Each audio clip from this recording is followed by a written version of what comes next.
Assalamualaikum warahmatullahi wabarakatuh. Alhamdulillah alladzi anzala sakinata fi qulubil mu'minin yazdadu imanan ma imanihim. Allahumma salli wa sallim wa barik ala nabiyyina Muhammadin wa ala alihi wa ashabihi wa man tabi'ahu bi ihsanin ila yaumiddin, amma ba'd.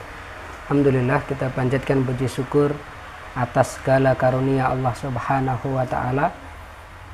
Karunia iman yang Allah tanamkan dan Allah jaga di dalam hati kita, karunia kesehatan, karunia waktu dan kesempatan sehingga pagi hari ini kita bisa kembali bermuajah dalam kajian rutin Senin pagi pekan ketiga. Insya Allah jadwal kita adalah Sirah Nabawiyah.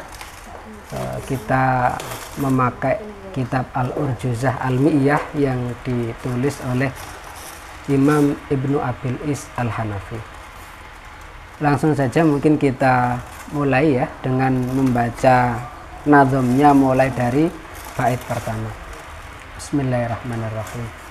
Alhamdulillahil qadimil bari, thumma salatuhu alal muhtari, wa ba'duha kasiratar rasuli, manzumatan mujazatal fusuli, mauliduhu fi ashiril fadili, rabi'il awwali, amal fili, lakin amal masyhur sani asrihi, fi yaumil isnaini tulu'a fajrihi, wa wafaqal isrina min naisana, wa qablahu hainu abihi hana, wa ba'da amaini ghadda fatima, ja'at bihi murdi'uhu salima, halimatun li ummihi wa adat bihi li ahliha kama aradat, fa ba'da sahrainin sikaku batni,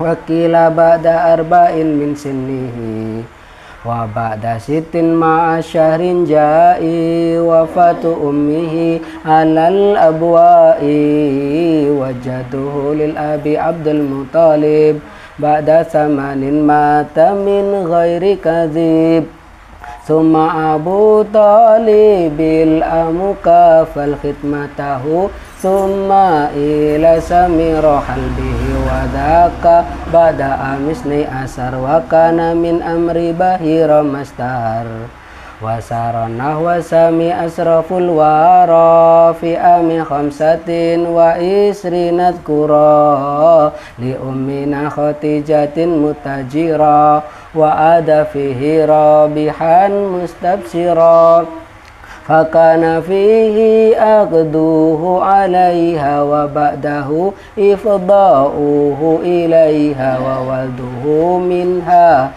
qala Ibrahim, fal awalul qasimu haza'at takrim, wa Zainabun Ruqayyatun wa Fatimah, wa Ummu Kulsumin lahunna khatimah, wa Tayyibut Tahiru Abdullahi, wa qila kullu ismin li fardin zahi, wal kullu fi hayatihi dhakul himam, wa ba'dahu Fatimatun binisfi am, wa ba'da khamsin wa salasina hadar bunyana baitillahi lama ang dasar, wa hakamuhu wa radu bima hakam, biwat idha kal hajaril aswadisam, wa ba'da arba'ina aman ursila, fi yaumil isnaini yakinan fankula, fi Ramadan aw rabi'il awali, wa suratu qara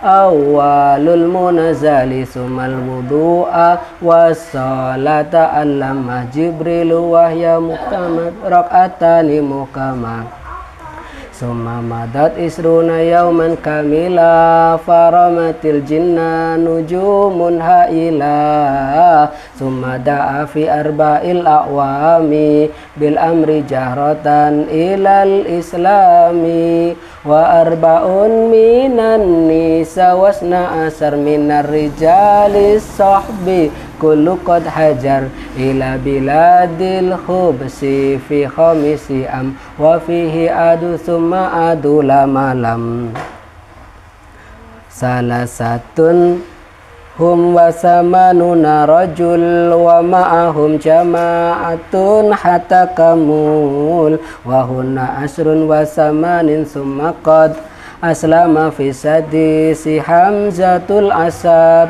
wa ba'da tis'in min sini risalatih mata Abu Talib bazu kafalatih wa ba'dahu Khadijatun tuwfiyat min ba'di ayyamin salasatin madat. Nah, insyaallah sampai situ pekan yang lalu bulan yang lalu ya. Kita sampai pada bait 28. Nah, insyaallah hari ini kita bahas bait 29 sampai bait 32. Jadi ini masih satu rangkaian dengan hijrah ke Habasyah. Kalau kemarin kita menyelesaikan hijrah ke Habasyah yang pertama, nah kita sekarang bait ke-29 ini masuk pada hijrah yang kedua ke Habasyah. Salah satun 3 hum mereka, wa dan samanuna samanun 80, rajulun laki-laki ya, rajul, wa dan ma'ahum bersama mereka, jama'atun jamaah atau sekumpulan itu ya, hatta sehingga sampai kamul sempurna genap gitu ya. Jadi jumlah mereka para sahabat yang hijrah ke Habasyah untuk kedua kalinya itu 83 laki-laki. Nah, kenapa disebut wa ma'ahum jama'atun? Karena sebagian besar dari kelompok pertama yang hijrah itu ikut kembali hijrah lagi ke Habasyah. Wahunna dan mereka perempuan, asrun 10, wasamanin dan 8, berarti 18. Jadi pada hijrah yang kedua ke Habasyah ini jumlah sahabat yang hijrah itu adalah 83, sementara yang sahabiyah jumlahnya adalah 18. Berarti totalnya berapa? 101 ya. 83 ditambah 18. Nah, 101. Jadi bisa kita bayangkan dakwahnya Rasulullah Sallallahu Alaihi Wasallam yang bulan lalu kita bahas saat 3 tahun pertama dakwah sembunyi-sembunyi itu menghasilkan sekitar 40 orang as-sabiqunal awwalun.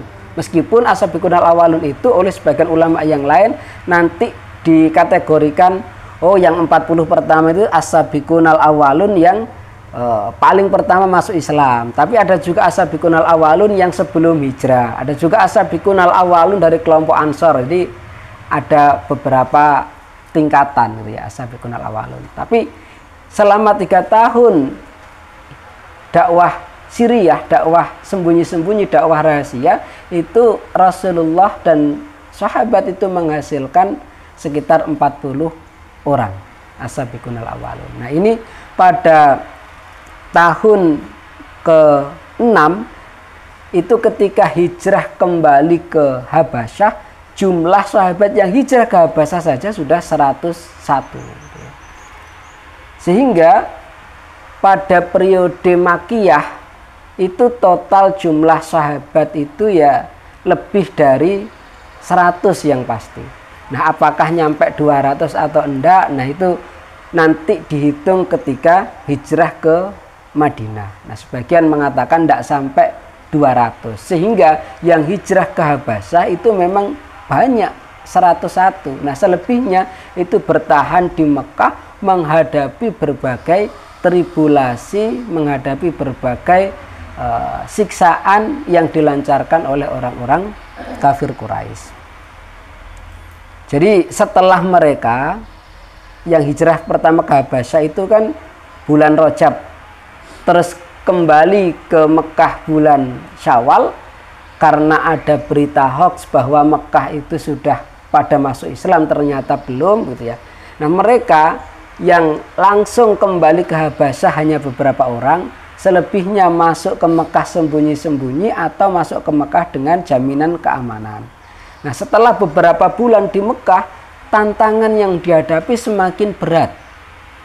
Apa yang mereka alami, berbagai siksaan, bukan hanya siksaan secara verbal ya, disakiti, dicaci maki, tetapi juga siksaan fisik itu sangat mereka rasakan.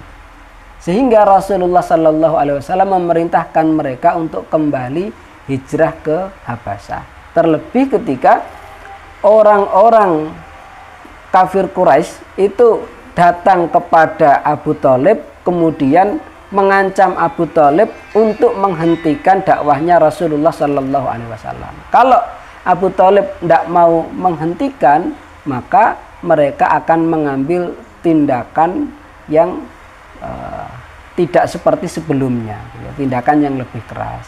Tapi Abu Thalib tetap melindungi Rasulullah Shallallahu Alaihi Wasallam. Bahkan dalam satu riwayat itu disebutkan, entah ini peristiwanya sebelum hijrah kedua ke Habasyah atau sesudah para sahabat sudah ke Habasyah, mereka ini datang.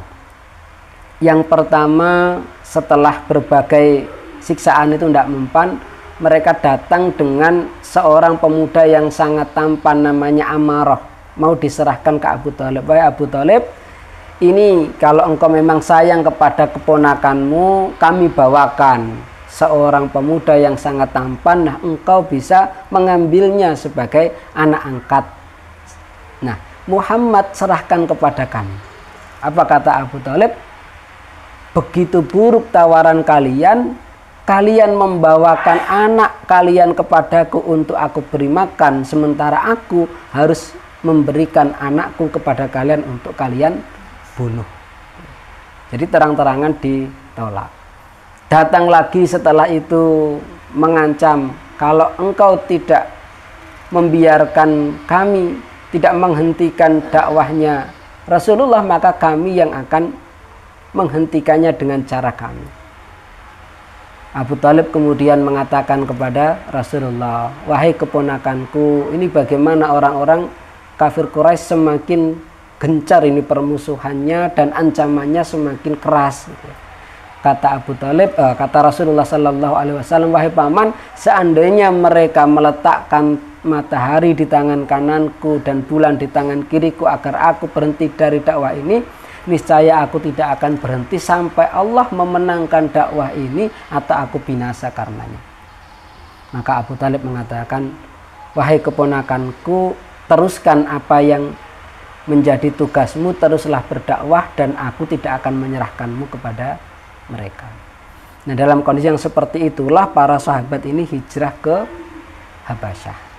Nah, mereka dipimpin, kalau hijrah yang pertama itu dipimpin oleh Utsman bin Affan, pada hijrah yang kedua ini nanti sebagai juru bicaranya itu adalah Ja'far bin Abu Thalib. Dan ini juga kepiawaian strategi sahabat Rasulullah. Mereka dalam jumlah besar itu sudah masuk ke Habasyah, sementara rencana mereka baru terendus oleh orang-orang kafir Quraisy mau mengejar. Ternyata kapal mereka ini, kapal kaum muslimin sudah berangkat. Lalu disusul orang-orang Quraisy mengutus Amr bin As, seorang diplomat ulung kebanggaan Quraisy, untuk mengejar mereka. Nah, ini orang-orang kafir Quraisy juga pakai strategi. Strateginya adalah mereka ini membawa hadiah yang banyak nanti diberikan kepada para uskup. Sebagai apa? Sebagai suap. Jadi suap itu ya memang sejak dulu gitu ya, sejak dulu. Karena mereka juga tahu bahwa Najasyi, Raja Najasyi itu nama aslinya siapa namanya ya? Ashamah bin siapa? Jadi Najasyi itu sebenarnya adalah gelar untuk raja ini, Raja Habasyah, begitu, Raja Ethiopia. Jadi semua raja, terutama pada saat itu, diberikan gelar Najasyi. Nah, Najasyi itu kalau dalam bahasa umum Negus gitu ya, dalam bahasa barat ya. Jadi mereka tahu kalau Raja Najasyi itu, Najasyi ini seorang raja yang adil, sehingga mereka tidak langsung bertemu dengan Najasyi, tetapi mereka membawa hadiah diberikan kepada para uskup. Nah, setelah para uskup itu mendapatkan hadiah, nah mereka kemudian memberikan jaminan, oh ya nanti kami akan membantu kalian untuk mendeportasi kaum muslimin. Maka kemudian Amr bin As ya ditemukan dengan Raja Najasyi. Amr bin As kemudian mengatakan, wahai Tuan, anak-anak dari negeri kami itu datang ke negeri Tuan.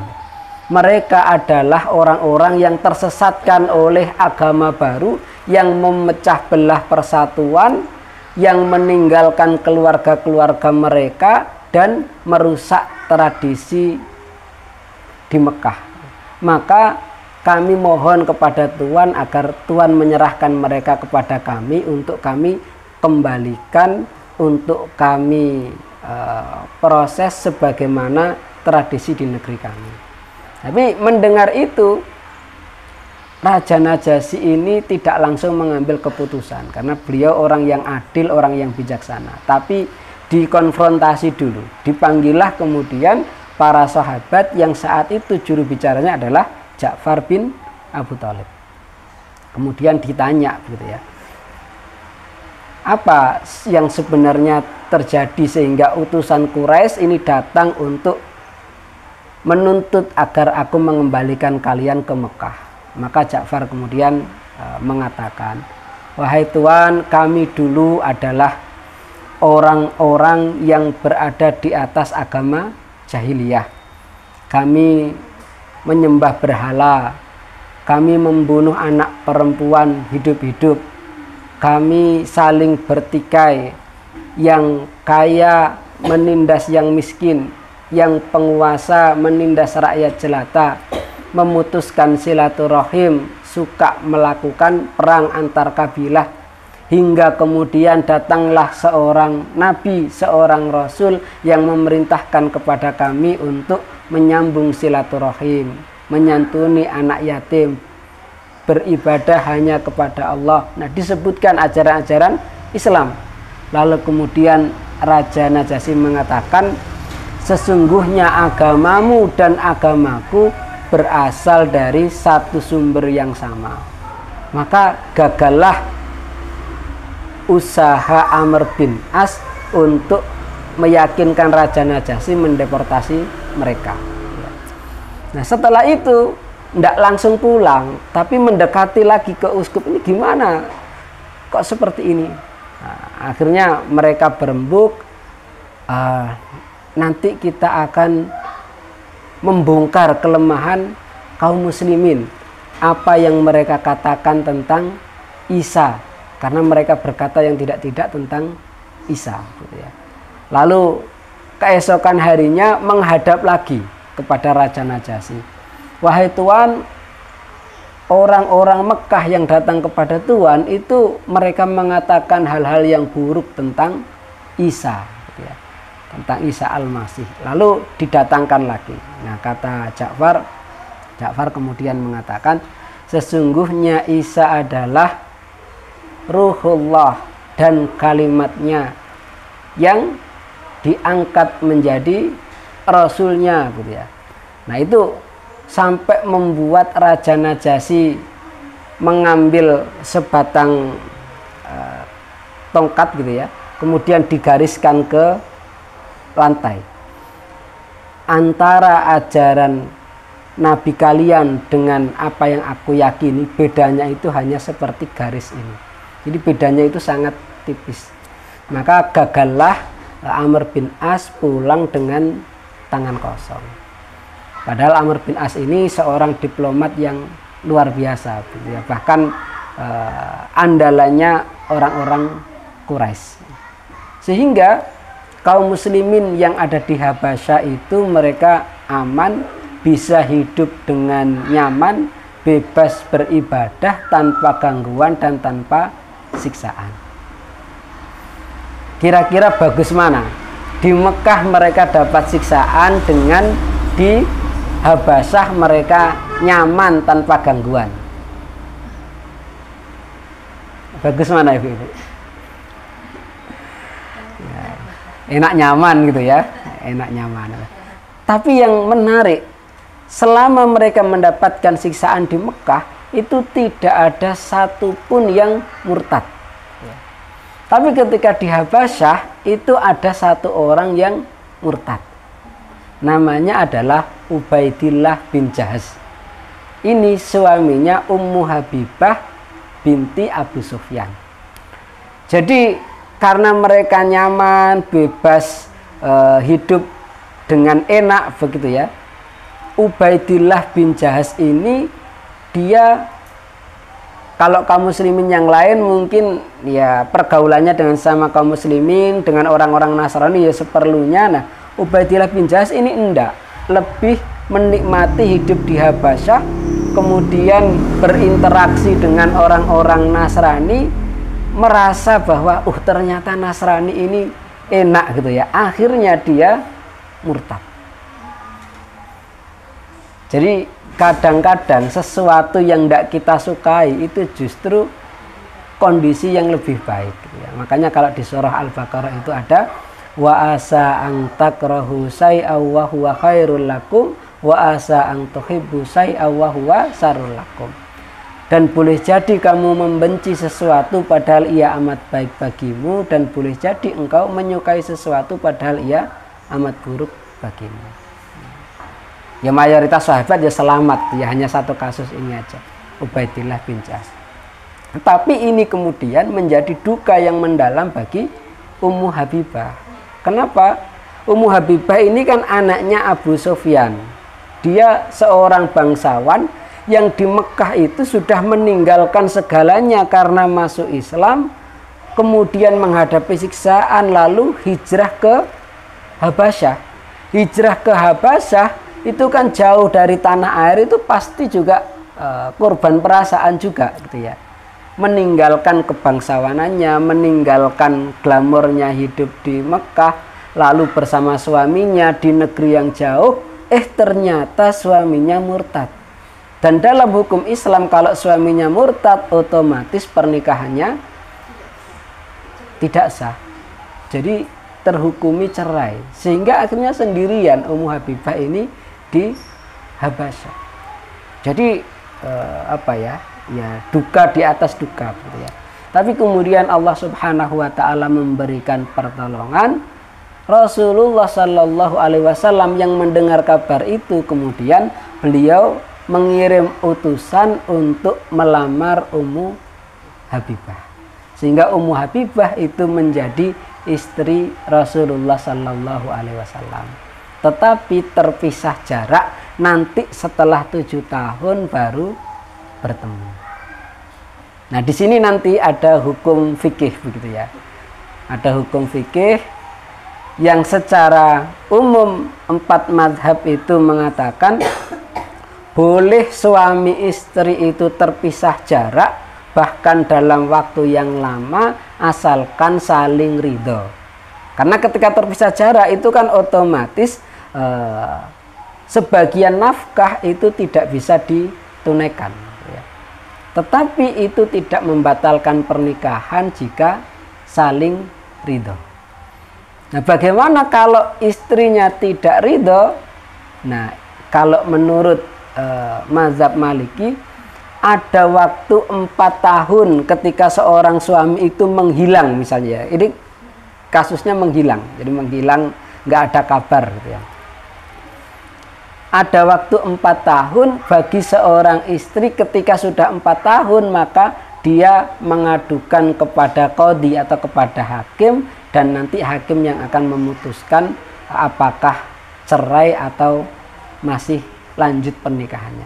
Karena kalau tidak ada kabar pasti dia itu meninggal suaminya atau menceraikan, itu pernikahannya masih sah sepanjang istrinya masih sabar dan masih ridho. Tapi kalau istrinya itu tidak sabar, tidak ridho, mazhab Maliki memberikan waktu 4 tahun. Jadi setelah 4 tahun baru boleh mengajukan ke pengadilan. Tapi kalau mazhab yang lain itu tidak membatasi 4 tahun ya. Pokoknya kalau sudah lama, nggak disebutkan ukuran lama itu berapa gitu ya. Apakah 1 tahun atau bahkan mungkin 6 bulan begitu ya. Itu kalau istri tidak ridha boleh mengajukan ke pengadilan. Tapi kalau seperti kisahnya Rasulullah dan Ummu Habibah yang terpisah jarak bahkan sampai 7 tahun ini, yang penting suami istri itu ridha, maka pernikahannya tetap sah. Gitu ya. Kemudian kita lanjutkan. Jadi mereka nanti itu baru kembali bertemu dengan Rasulullah setelah Rasulullah Shallallahu Alaihi Wasallam hijrah ke Madinah pada saat terjadi perang Khaybar.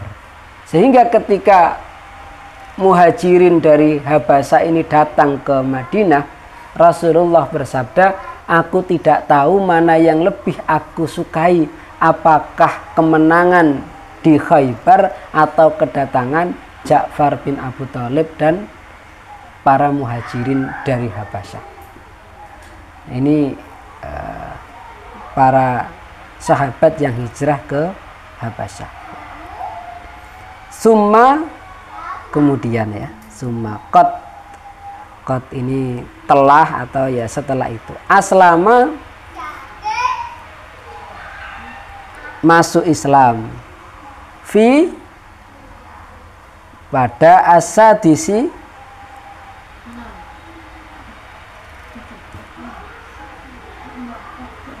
apa? Sadisi 6 ya. Hamzatul Asad. Nah, Hamzah Al-Asad, sang singa. Jadi Hamzah itu punya lakab, punya gelar Asadullah, singanya Allah. Jadi setelah mereka hijrah ke Habasyah, permusuhan kafir Quraisy terhadap Rasulullah semakin keras. Pernah satu hari Rasulullah Shallallahu Alaihi Wasallam di Bukit Sofa. Saat itu Abu Jahal kemudian mencaci maki Rasulullah Shallallahu Alaihi Wasallam. Rasulullah tetap diam, beliau bersabar. Justru yang kemudian semakin marah itu Abu Jahal. Jadi memang kalau ada orang yang tenang, dihina tenang, itu biasanya yang menghina jadi semakin kesel gitu ya, semakin marah gitu ya. Justru yang kalah yang menghina. Sampai kemudian Abu Jahal saking marahnya itu memukuli Rasulullah hingga Rasulullah itu wajahnya berdarah. Nah, ketika Rasulullah Shallallahu Alaihi Wasallam pulang, itu ada salah seorang pembantu yang cerita kepada Hamzah yang baru saja pulang dari berburu. Tadi Abu Jahal memukul Rasulullah Shallallahu Alaihi Wasallam setelah mencaci maki beliau. Ya, diceritakan. Nah, Hamzah ini kemudian langsung bergegas mencari Abu Jahal, masih dengan membawa busurnya, menemukan Abu Jahal ada di dekat Ka'bah. Lalu Hamzah mengatakan dengan keras kepada Abu Jahal, apa yang engkau lakukan kepada keponakanku sementara aku sudah menjadi pengikutnya. Jadi sudah masuk Islam. Jadi pada saat itu langsung Hamzah masuk Islam. Nggak berhenti di situ. Itu kan bikin kaget Abu Jahal dan orang-orang Quraisy yang lain, karena selama ini ya Hamzah ini termasuk tokoh pemuda Quraisy yang dibangga-banggakan. Seorang kesatria, orang yang kuat dan tangguh, ternyata baru saja masuk Islam. Di saat mereka kaget, busurnya Hamzah ini kemudian digunakan untuk memukul Abu Jahal sampai berdarah. Ketika kaumnya Abu Jahal, Bani Mahzum itu bangkit mau mengeroyok Hamzah, kaumnya Hamzah ini Bani Hasyim juga bangkit. Jadi solidaritas orang-orang Arab berbasis kabilah itu sangat kuat. Jadi benar atau salah, pokoknya kalau kabilahnya ya dibela, gitu ya. Nah, karena sama-sama berdiri mau apa namanya, kalau cara kita mungkin sekarang antar geng itu tawuran gitu ya. Kata Abu Jahal kemudian melerai mereka, jangan, memang aku sudah mencelak keponakannya ya. Jadi itu Hamzah bin Abdul Muthalib kemudian masuk Islam gitu ya. Nah 3 hari setelah itu, kalau di sini tidak disebutkan ya, sekitar 3 hari atau 7 hari setelahnya kemudian Umar bin Khattab masuk Islam. Dan ini adalah buah dari doa Rasulullah Sallallahu Alaihi Wasallam yang beliau berdoa, Allahumma izal Islam bi ahadin minal umraini. Ya Allah, kuatkanlah Islam, muliakanlah Islam dengan salah satu dari 2 Umar. Umar ibnul Khattab atau Amr bin Hisam. Jadi namanya itu kan sama-sama Ain, Mim, Ra. Yang satu Umar, yang satu Amr. Jadi Abu Jahal itu nama aslinya adalah Amr bin Hisam. Ternyata ketika Rasulullah meminta kepada Allah dipilihkan siapa yang paling Allah cintai di antara 2 Umar ini, ternyata Allah lebih mencintai Umar bin Khattab, sehingga Umar bin Khattab yang masuk Islam. Jadi Umar ini juga seperti Hamzah, bahkan level apa istilahnya ya, kepakaran militernya, level satrianya itu di atas Hamzah. Yang sebelumnya Umar ini permusuhannya juga sangat sengit kepada Rasulullah, tapi bukan karena kebencian dari hati yang paling dalam, tetapi karena ketidaktahuan, ya karena informasi yang sepihak, yang Umar itu lebih pada menjaga tradisi begitu ya. Sehingga permusuhannya keras dan memang punya niat untuk membunuh Rasulullah Sallallahu Alaihi Wasallam. Satu hari Umar itu sudah siap dengan membawa pedang, kemudian bergegas berjalan dengan cepat mencari Rasulullah. Ketika bertemu dengan salah seorang sahabat, Nu'aim bin Abdullah, maka Nu'aim bertanya, Umar, engkau menghunus pedang mau apa? Aku akan membunuh Muhammad. Apakah engkau siap dengan balasan dari Bani Hashim? Kata Umar, apakah engkau sudah menjadi pengikut Muhammad sehingga membela Muhammad? Kata Nu'aim, bukan hanya aku, bahkan adikmu dan iparmu juga sudah masuk Islam. Nah, mendengar itu, apa istilahnya, kemuliaan Umar ini merasa terusik, loh ternyata keluargaku juga sudah ada yang masuk Islam. Maka Umar ingin menyelesaikan ini dulu, nggak jadi mencari Rasulullah, tapi kemudian dia ke rumah saudarinya. Siapa nama saudarinya Umar? Fatimah binti Khattab. Nah, suaminya Fatimah binti Khattab siapa namanya? Jadi adik iparnya Umar berarti ya. Sa'id bin Zaid. Nah, maka Umar nggak jadi mencari Rasulullah, tetapi mengarahkan kakinya menuju rumahnya Fatimah binti Khattab dan Sa'id bin Zaid. Sebelum Umar sampai ke pintu sudah mendengar lamat-lamat suara yang indah. Ini suara apa? Gitu ya. Begitu Umar ngetuk pintu masuk, saat itu sebenarnya ada 3 orang di dalam rumah, bukan hanya Fatimah binti Khattab dan Sa'id bin Zaid, tetapi juga seorang sahabat yang menjadi murabinya. Ya. Jadi waktu itu apa istilahnya, halakoh kecil itu bisa hanya 3 orang, bisa hanya 4 orang. Ya. Lalu kalau halakoh kubro, halakoh besar, itu Rasulullah mengumpulkan para sahabat itu di rumahnya Arqam bin Abi Arqam. Nah, sebelum Umar masuk, lembaran Al-Quran, karena dulu kan masih belum berbentuk mushaf, tapi Al-Quran itu ditulis, ada yang di pelepah kurma, ada yang ditulis di kulit binatang yang sudah disamak, jadi masih berupa lembaran-lembaran. Itu segera disembunyikan oleh Fatimah. Nah, begitu Umar masuk, Umar tidak melihat lembaran itu, tapi Umar sudah kadung mendengar tadi itu bacaan apa. Apa yang kalian baca?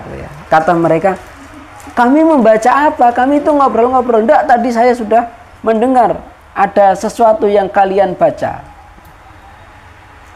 Umar marah karena apa yang diinginkannya itu tidak terpenuhi. Yang saat itu ketika lembarannya itu sudah diketahui, Umar pengen pegang, ingin lihat, itu kan tidak dikasihkan. Sampai adik iparnya itu dipukul oleh Umar. Jadi sebelum masuk Islam, Umar itu memang ya sudah orang yang kuat, orang yang luar biasa ketangguhannya, gagah berani, dan temperamen. Kalau ada apa-apa ya diselesaikan dengan kekerasan. Jadi adik iparnya Sa'id bin Zaid itu sampai dipukuli. Ya. Ketika mau mukul lagi, kemudian malah kena Fatimah, hingga wajah Fatimah ini juga berdarah. Nah, melihat adiknya berdarah, kemudian Umar ini kemarahannya agak mereda.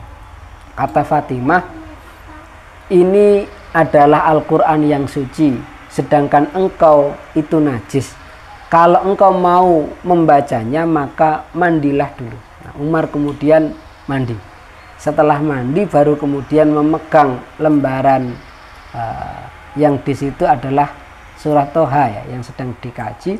Ketika dibaca, kemudian sampai pada ayat innani anallahu la ilaha illa ana fa'budni wa aqimis sholata lidzikri. Itu kemudian Umar gemetar, beliau, Masya Allah, ternyata ada yang ini pasti bukan syair, karena Umar itu selain beliau pakar militer juga pakar sastra. Kan yang terkenal tentang sastra itu kan makalahnya Umar bin Khattab, ajari anakmu sastra agar yang pengecut berubah menjadi pemberani. Nah, itu kata-katanya Umar ya. Sehingga beliau tahu betul mana syair berbagai bentuknya, mana yang rojas, mana yang bentuk-bentuk yang lain, dan kedalaman maknanya ini tidak bisa ditandingi. Sehingga Umar saat itu juga kemudian memutuskan untuk masuk Islam. Yang tadinya ingin membunuh Rasulullah, sekarang mencari Rasulullah untuk masuk Islam. Dan pada saat itu Rasulullah berada di rumah Arqam bin Abi Arqam. Di sana juga ada Hamzah yang sudah masuk Islam. Ketika kelihatan Umar di luar dengan membawa pedang, karena pedangnya kan masih dibawa, kata Hamzah, biarkan dia masuk, kalau niatnya buruk akan kubunuh dia dengan pedangnya sendiri. Jadi ini kesatria ketemu kesatria. Ternyata Umar masuk, itu menyatakan keislamannya. Maka setelah itu Umar mengatakan, wahai Rasulullah, dan para sahabat kan bertakbir menyambut keislamannya Umar, karena ini orang kuat dan sudah pernah didoakan oleh Rasulullah. Dan kata Umar setelah itu, wahai Rasulullah, bukankah kita berada dalam kebenaran? Iya. Lalu kenapa kita sembunyi-sembunyi? Mari kita bertawaf bersama. Nah, sejak saat itulah fase dakwah yang tadinya itu siriyatut dakwah, jahriyatut dakwah wa siriyatut tandim, berubah menjadi jahriyatut dakwah wa jahriyatut tandim. Dakwahnya terbuka, kemudian struktur atau orang-orang yang masuk Islam itu juga secara terbuka dipublikasikan. Jadi Rasulullah membagi para sahabat menjadi dua barisan. Barisan pertama dipimpin Hamzah, barisan kedua dipimpin Umar. Mereka kemudian keluar bersama-sama untuk tawaf di Ka'bah, yang membuat orang-orang kafir Quraisy termasuk tokoh-tokohnya itu mereka tercengang tapi tidak mampu berbuat apa-apa, karena yang menjadi pemimpin itu adalah orang-orang kuat. Nah, itu fase baru gitu ya, fase baru jahriyatut dakwah wa jahriyatut tandim. Nah, kemudian di bait 31 wa ba'da, dan setelahnya, setelah tis'in 9 min dari sini tahun risalatih kenabian. Mata meninggal. Abu Thalib Dzulkafalatih. Dzulkafalatih itu yang menjamin keamanan dakwah Rasulullah. Jadi setelah 9 tahun setelah lewat 9 tahun dari tahun kenabian, ini menurut para ulama ya masuk tahun ke-10 kenabian gitu ya. Abu Thalib meninggal dunia. Nah, dari bait ke-30 sampai ke bait 31 itu sebenarnya ada peristiwa yang berlangsung selama 3 tahun. Dari tahun ke-7 sampai tahun ke-9. Setelah orang-orang kafir Quraisy tahu bahwa Hamzah masuk Islam, Umar masuk Islam, umat Islam semakin kuat, mereka berpikir bagaimana cara untuk menghentikan dakwah Rasulullah. Selama ini Rasulullah itu di backup oleh Bani Hashim dan Bani Abdul Muthalib. Maka bagaimana agar mereka ini tidak bisa lagi mensupport Rasulullah? Maka orang-orang kafir Quraisy dari seluruh kabilah yang lain membuat sebuah kesepakatan, fakta embargo, yang isinya itu adalah pertama, dilarang jual beli dengan Bani Hashim dan Bani Abdul Muthalib. Yang kedua, dilarang menikah dengan mereka. Yang ketiga, dilarang menolong membantu mereka. Pokoknya intinya itu bagaimana orang-orang dari Bani Hashim dan Bani Abdul Muthalib itu kemudian dikucilkan, diembargo, tidak bisa berbuat apa-apa. Bahkan untuk membeli barang pun, kebutuhan pokok pun tidak bisa. Kalaupun ada yang jual itu naiknya sudah 10 kali lipat. Dan masa 3 tahun inilah yang membuat harta Bunda Khadijah akhirnya habis. Kenapa? Karena sebelumnya itu kan sudah banyak yang dikeluarkan untuk dakwah. Rasulullah memerdekakan budak, Rasulullah membantu sahabat. Setelah itu saat embargo ini, Rasulullah bersama dengan Bunda Khadijah itu mensupport kebutuhan konsumsi sebagian sahabat dengan membeli bahan pokok yang harganya sudah sekitar 10 kali lipat. Bahkan ketika mereka tidak bisa mendapatkan bahan makanan, sampai makan daun-daunan, sampai makan binatang yang sebelumnya tidak pernah dimakan, karena itu ada ya kemudian dimakan gitu ya. Sampai ada juga yang menemukan kulit binatang yang sudah kering gitu ya, yang sebenarnya juga sudah campur dengan pasir kotor, itu dicuci kemudian dimasak, dan itu jadi menu yang paling enak pada saat itu dibandingkan dengan makan daun-daunan. Sehingga pada saat itu juga kondisi Abu Thalib yang sudah sepuh itu menjadi semakin rentan. Jadi beliau kemudian sakit-sakitan. Nah, itu berlangsung 3 tahun hingga kemudian Allah memberitahukan kepada Rasulullah bahwa perjanjian yang sudah ditulis dan digantung di dinding Ka'bah itu sudah dimakan rayap kecuali lafaz-lafaz Allah. Dan ketika itu diberitahukan kepada Abu Thalib kemudian mengatakan kepada mereka, kalau benar apa yang terjadi nanti seperti yang dikatakan oleh keponakanku, maka ketahuilah bahwa dia benar-benar Rasulullah. Dan ternyata benar. Ketika ada yang mau menyobek perjanjian itu karena merasa kasihan kepada Bani Hashim dan Bani Abdul Muthalib, terusik rasa keadilannya, mereka ada 3 tokoh bersama dengan pendukungnya itu masuk ke Ka'bah untuk merobek fakta perjanjian itu. Ternyata didapati tulisannya sudah hilang, tinggal lafaz Allah saja. Dan yang menulis perjanjian itu anaknya Abu Jahal itu kemudian tangannya lumpuh, tidak bisa digerakkan. Jadi sebenarnya tanda-tanda kebenaran Islam itu sudah begitu nyata di hadapan orang-orang kafir Quraisy, tetapi mereka ya tetap dengan kekafirannya. Gitu. Nah, itu setelah 3 tahun mengalami masa yang seperti itu, kondisi kesehatan semakin menurun, kemudian tahun ke-10 kenabian Abu Thalib ini wafat. Dan wafatnya Abu Thalib ini juga menjadi duka tersendiri bagi Rasulullah Sallallahu Alaihi Wasallam, karena selama ini Abu Thalib ini yang membela beliau. Abu Thalib itu meskipun tidak kaya, tapi posisinya di antara tokoh-tokoh Quraisy itu termasuk yang paling terhormat. Selama ada Abu Thalib, tidak ada orang yang berani untuk membunuh Rasulullah.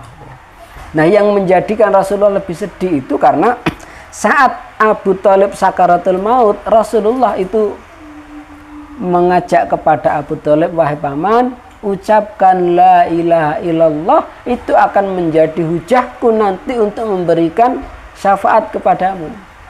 Ya, engkau akan masuk surga dengan mengucapkan la ilaha illallah. Tapi di sampingnya ada saudaranya Abu Thalib, pamannya Rasulullah, Abu Lahab. Wahai Abu Thalib, apakah engkau akan meninggalkan agama Abdul Muthalib? Nah, itu pertarungan antara hak dan batil menjelang sakaratul maut. Dan ternyata Abu Thalib sampai di akhir hayatnya mengatakan, aku tetap memegang agama Abdul Muthalib. Nah, ini saking menjaga tradisi leluhur gitu ya. Sehingga kemudian Rasulullah Sallallahu Alaihi Wasallam bersedih, beliau memintakan ampunan kepada Allah Subhanahu Wa Taala, tetapi ya karena wafatnya itu tidak dalam kondisi masuk Islam, ya Allah Subhanahu Wa Taala tidak memberikan atau tidak mengabulkan permohonan Rasulullah, tetapi memberikan syafaat kepada Rasulullah untuk Abu Thalib, sehingga siksaan Abu Thalib itu siksaan yang paling ringan. Nah, itu ada penjelasannya di dalam hadis. Nah, kemudian bait ke-32, wa ba'dahu Khadijatun tuwfiyat. Wa ba'dahu, dan setelah itu, setelahnya ya, Khadijatun, Bunda Khadijah tuwfiyat. Nah, beliau wafat. Min ba'di, setelah ayamin. Ayamin ini jamak dari ayamin hari ya. Jamak dari yaum. Salah satin 3, madat berlalu. Dan setelahnya Bunda Khadijah wafat, yakni 3 hari berlalu setelah wafatnya Abu Thalib. Sehingga kalau tadi dukanya itu belum reda, ini ada kedukaan yang baru. Wanita pertama yang beriman, wanita yang sangat mencintai Rasulullah, wanita yang membenarkan beliau saat semua orang mendustakan, dan wanita yang memberikan segalanya, khususnya seluruh harta beliau untuk dakwahnya Rasulullah Sallallahu Alaihi Wasallam, sampai harta itu habis. Dari awalnya itu orang yang paling kaya di Mekah, menjadi sampai hartanya habis. Pengorbanannya luar biasa. Sehingga ketika beliau wafat, ya Rasulullah Sallallahu Alaihi Wasallam sangat kehilangan, sangat bersedih, sangat berduka. Dan tahun itu oleh para ulama disebut sebagai Amul Huzn, tahun duka cita. Dan ini juga yang menjadi alasan mengapa Rasulullah itu paling mencintai Bunda Khadijah.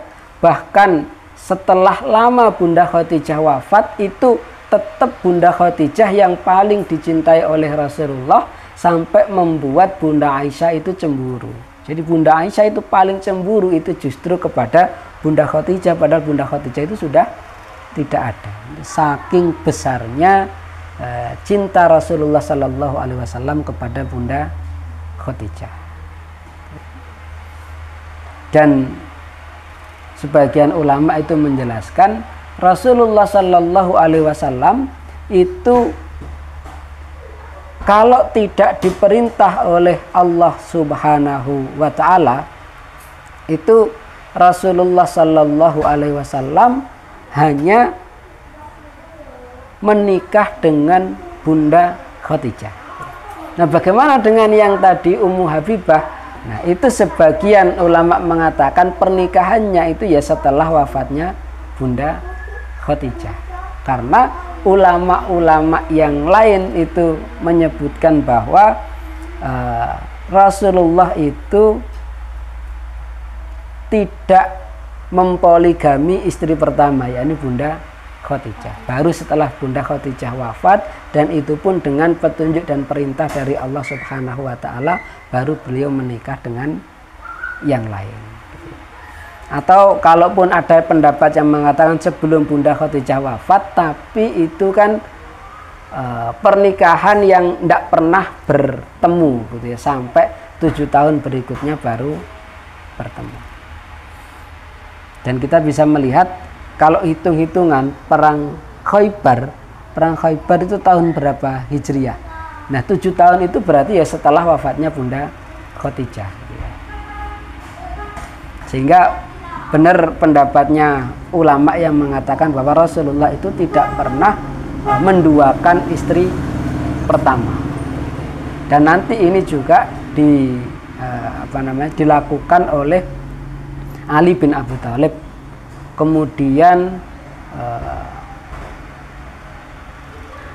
Utsman bin Affan, Abu Bakar. Kalau Abu Bakar dan Umar, wallahu alam, nanti kita lihat lagi, saya lupa.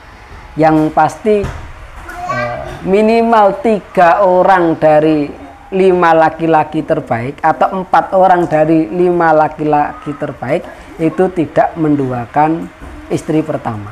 Nah, itu yang dikatakan oleh sebagian ulama. Baik, insya Allah itu nanti kelanjutannya kita teruskan pada pertemuan yang akan datang, insya Allah pekan ketiga bulan depan gitu ya. Monggo barangkali ada yang mau ditanyakan seputar Sirah Nabawiyah yang bab ini atau hal yang lainnya. Jazakumullah khairan. Assalamualaikum warahmatullahi wabarakatuh.